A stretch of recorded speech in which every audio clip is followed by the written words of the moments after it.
Victoria Olabode was full of life, singing and dancing, playing to the camera.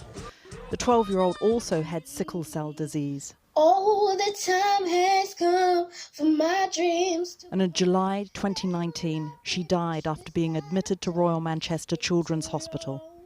You walk in there, a live child with just pain in the chest due to asthma exacerbation, and then they they damaged the brain, and they gave you a dead child. Say, thank you kindly, you can go with your child. There are questions over the pain relief Victoria was given. There was a 3-day delay in giving her a scan, and the hospital has admitted that contributed to her death. She'd had a stroke. It will, of course, be up to the coroner to decide whether Victoria's death could have been avoidable. That inquest is due to be held after a long delay in February.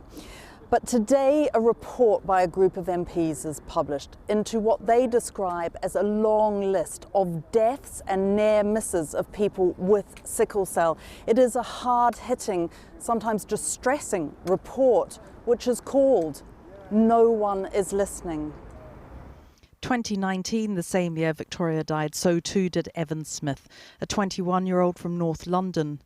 At one stage, he rang 999 from his hospital bed, begging for oxygen. The coroner said he would not have died if medical staff had recognised his symptoms and given him a blood transfusion sooner.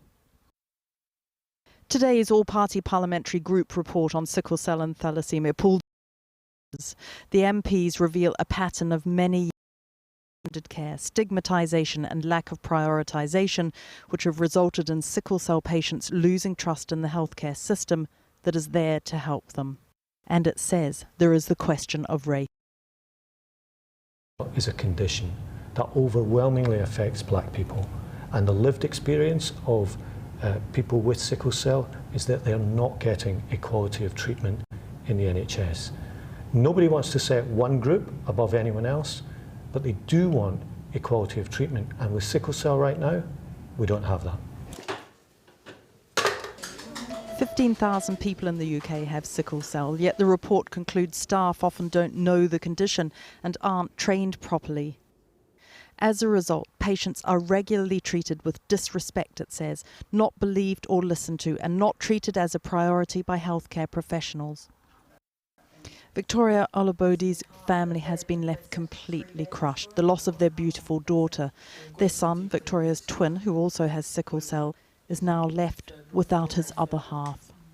She was a very clever child, so they've denied us a star and a future leader, and they should just accept what they've done and stand up to it, and then let's get the justice that she deserves. And Victoria, you did contact the hospital for a response. What did they say? Yes, so far we haven't had a response, so I think we will have to wait until the beginning of February when the inquest will finally open. The hospital, it was delayed because the hospital had wanted more time to present more evidence, and that's when we will find what they've got to say.